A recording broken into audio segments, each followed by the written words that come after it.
It's been a long time coming, but tonight, change has come to America.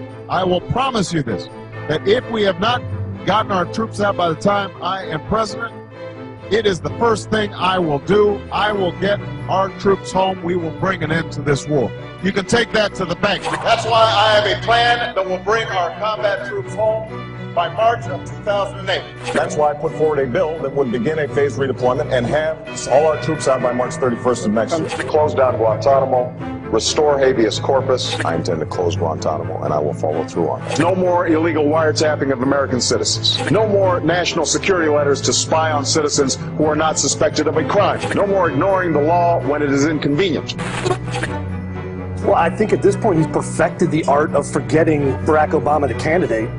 The Secretary of Defense, Robert Gates, said again yesterday that the U.S. would be willing to extend the U.S. military presence in the country. It's a plan Obama has already approved. Several tens of thousands of U.S. troops indefinitely staying in Iraq, not withdrawal in Iraq, potentially doubling forces in Afghanistan. Well, it is now November of 2011. Guantanamo Bay continues to be open for business. President Obama today proposed something new.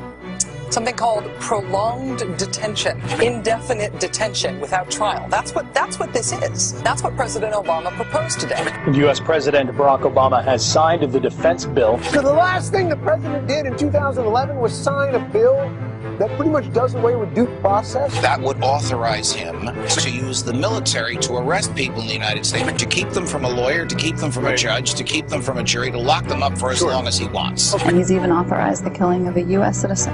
Tim Geithner has been picked as the next Treasury Secretary. Geithner's expected nomination was greeted with praise across Wall Street. Timothy Geithner appointed Mark Patterson, former top lobbyist for Goldman Sachs, as his chief of staff. Goldman Sachs was the largest domestic recipient of funds in this AIG counterparty arrangement. Joshua Bolton was actually the London office manager for Goldman Sachs. The chief of staff for Timothy Geithner today is someone from Goldman Sachs. Mr. Kashkari, who's handling the TARP, he was from Goldman Sachs. I mean, is there anybody that isn't from Goldman Sachs? Especially when you add to it that when it was all said and done, Goldman's chief competitor in the bond market, Lehman Brothers, had been vanquished, and Goldman now had a monopoly on all fixed income trading basically in the world, and was now the most profitable investment bank in the history of the world, and is now not subject to any further regulation than they were prior to the crisis. So it's good to be Goldman Sachs. Goldman Sachs, who today announced that they have never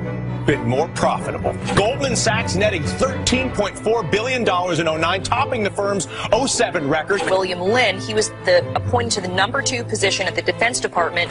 William Lynn, also a former top lobbyist for Raytheon, one of the 5 largest defense contractors.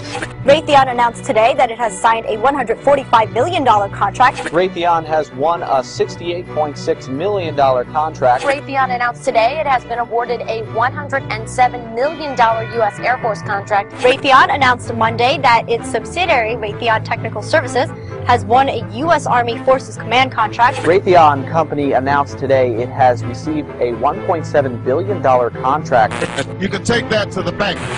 The policies that will get us working again as a nation are policies, I understand, having worked in the private sector. In the first 4 years, this will grow the economy at approximately 4% per year for each of those 4 years. It will add 11.5 million new jobs for Americans. Number 1 on my list, Obamacare. I'll get rid of that on day 1. I will cut, cap, and balance the federal budget. We're going to immediately cut all federal spending by 5%. I will insist on the military so powerful no one would ever think of challenging it. Never seen a guy change his positions on so many things so fast on a dime. I was asked about the Massachusetts plan. Was it something I'd impose on the nation? And the answer is absolutely not. How do you ensure the 45 or 50 million Americans who are not on the books? Well, that's what we did in Massachusetts, and that is we put together an exchange, and the president's copying that idea. I'm glad to hear that. This is really taking what the Democrats have talked about, a Democratic goal that we share, which is getting everybody insured.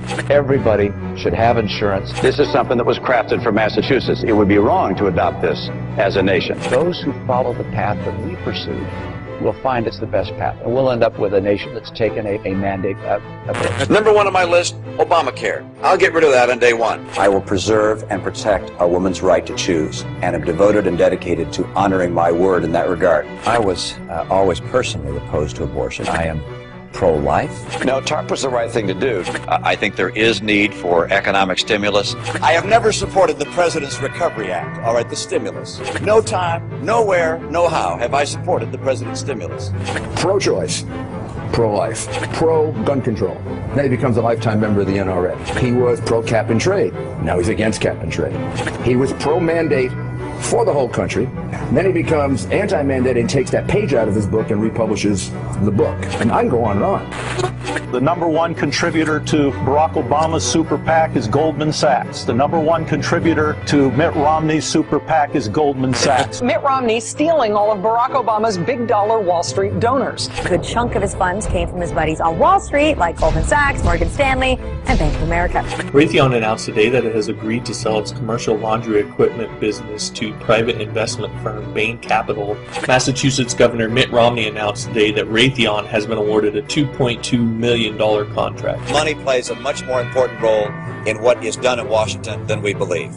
To get that kind of money, you've got to cozy up as an incumbent to all of the special interest groups who can go out and raise money for you from their members. And that kind of relationship has an influence on the way you're going to vote, You can take that to the bank. President Obama will turn this country around. Excuse me, President Romney. President Obama. President Romney.